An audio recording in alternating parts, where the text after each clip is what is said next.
చంద్రబాబు గారు చెప్తున్నారు పెద్ద పెద్ద అడ్వర్టైజ్మెంట్లు. ఈ రోజు పొద్దున్నే పేపర్లు చూసారమ్మా, పెద్ద అడ్వర్టైజ్మెంట్లు. ఈ రోజు అన్నదాత సుఖీభవ కింద చంద్రబాబు గారు థర్డ్ ఫేజ్ లో డబ్బులు వేస్తున్నారట. చంద్రబాబు గారు ముఖ్యమంత్రిగా అవ్వక ముందు సూపర్ 6 లో భాగంగా ఇచ్చిన వాగ్దానం ఏమిటి? ప్రతి రైతుకు 20,000 రూపాయలు ఇస్తానన్నాడు. 20,000 రూపాయలు కేంద్ర ప్రభుత్వంలో సంబంధం లేకుండా, పిఎం కిసాన్ ఫండ్ తో సంబంధం లేకుండా మొత్తం నేనే ఇస్తానన్న చంద్రబాబు గారు ఇప్పుడు ఏం చెప్తున్నారు? 14,000 ఆయన ఇస్తాడట, 6,000 కేంద్ర ప్రభుత్వం ఇస్తుందట. ఇదే చంద్రబాబు గారు జగన్మోహన్ రెడ్డి గారు ముఖ్యమంత్రిగా ఉన్నప్పుడు జగన్మోహన్ రెడ్డి గారు 13,000 ఇచ్చేవాడు. దాంట్లో జగన్మోహన్ రెడ్డి గారు మీరు ఇస్తానన్న 13,000 మీరు ఎందుకు ఇవ్వటం లేదు? కేంద్ర ప్రభుత్వం ఇచ్చే కిసాన్ ఫండ్ కు మీ దానికి ఏమిటి సంబంధం? సైకో జగన్ అని తిట్టిపోశాడు చంద్రబాబు గారు. కానీ చంద్రబాబు గారు మళ్ళీ ఇప్పుడు కిసాన్ ఫండ్ కలుపుకొనే ఇస్తున్నాడు చంద్రబాబు గారు. వినండి చంద్రబాబు గారు ఏమన్నారో. కాదు, 6,000 రూపాయలు గవర్నమెంట్ ఆఫ్ ఇండియా ఇచ్చారు, నేను 6,500 రూపాయలు ఇస్తానన్నారు. గవర్నమెంట్ ఆఫ్ ఇండియా క్లియర్ గా చెప్పారు, మేము ఇచ్చే సెపరేట్ గా ఇస్తున్నాం, మా పేరు వాడాలంటే మా పేరు కూడా పెట్టాల్సిందని. మీరు ఇచ్చేది ఏంటి? దాంట్లో నీకేంటి సంబంధం? గవర్నమెంట్ ఆఫ్ ఇండియా నేరుగా వాళ్ళ అకౌంట్కి వేస్తున్నారు, మీరు దాంట్లో పేరు పెట్టుకోవడానికి కూడా ఏంటి? రెండు కలిసే సమస్య లేదు. గవర్నమెంట్ ఆఫ్ ఇండియా నుంచి నేరుగా నిధులు వాళ్ళ అకౌంట్లోకి పోయినప్పుడు ఆ పేరు క్లెయిమ్ చేయడం ఎంత నీచమైన కార్యక్రమం ఇది?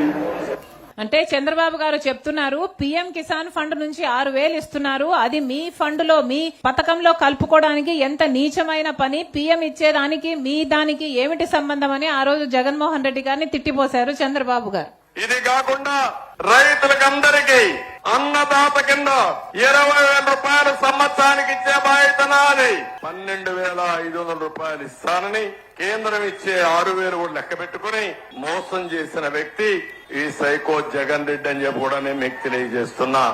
సో పిఎం కిసాన్ ఫండ్ కలుపుకున్నందుకు సైకో జగన్ అని తిట్టాడు చంద్రబాబు గారు. మళ్ళీ ఇప్పుడు చంద్రబాబు గారు అదే పిఎం కిసాన్ ఫండ్ ను కలుపుకొనే 20,000 ఇస్తున్నాడు. ఇది ఎక్కడి న్యాయమని అడుగుతుంది కాంగ్రెస్ పార్టీ. కనీసం ఇచ్చిన మాటకు విలువ లేదా? ముఖ్యమంత్రి హోదాలో ముఖ్యమంత్రి స్థాయిలో ఉన్న వ్యక్తి సూపర్ 6 అని ఇచ్చిన పథకాలలో ఎన్ని అమలు అవుతున్నాయి? ఈ రోజు నిరుద్యోగ భృతి 3,000 రూపాయలు ప్రతి నిరుద్యోగికి ప్రతి నెల ఇస్తానన్నాడు చంద్రబాబు గారు. ఎంతమంది నిరుద్యోగులకు ఇచ్చాడు?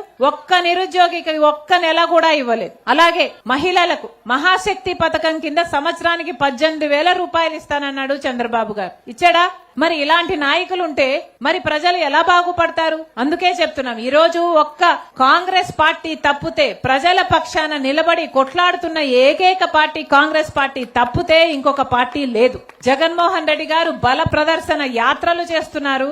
వాళ్ళ నాయకులకు ఏదైనా కష్టాలు వస్తే అక్కడికి వెళ్లి ఓదారుస్తున్నారు తప్పితే ప్రజలకు వచ్చిన కష్టాలలో ఎప్పుడైనా, ఇప్పుడైనా, ఇంతకు ముందైనా జగన్మోహన్ రెడ్డి గారు అధికారంలో ఉన్నప్పుడైనా ఇప్పుడైనా ప్రజల దగ్గరికి వస్తున్నారా? జగన్మోహన్ రెడ్డి గారు ఎవరికి వారు వాళ్ళ స్వార్థ రాజకీయాలు చూసుకుంటున్నారు. బీజేపీతో బాగుంటే వాళ్ళ మీద ఏ గొడవలు రావు కాబట్టి వాళ్ళు వాళ్ళ స్వార్థ రాజకీయాలు చూసుకుంటున్నారు తప్పితే ప్రజల గురించి ఆలోచన చేసే పార్టీలు ఒక కాంగ్రెస్ పార్టీ తప్పితే ఈ రాష్ట్రంలో లేవు. అందుకే చెప్తున్నాం, ఈ రోజు కాంగ్రెస్ పార్టీ నిలబడింది, నిలబడుతుంది. రాజశేఖర రెడ్డి బిడ్డ మీకు మాటిస్తుంది. ఎన్ని పోరాడాల్సి వచ్చినా, ఎన్ని కొట్లాడాల్సి వచ్చినా, బీజేపీకి వ్యతిరేకంగా అయినా సరే, చంద్రబాబుకు వ్యతిరేకంగా అయినా సరే, ఇక ఏ ఇతర పార్టీకి వ్యతిరేకంగా ప్రజల తరపున పోరాడాల్సి వచ్చినా రాజశేఖర రెడ్డి బిడ్డ నిలబడుతుంది, కాంగ్రెస్ పార్టీ పోరాడుతుంది అని మీకు మాటిస్తున్నాం.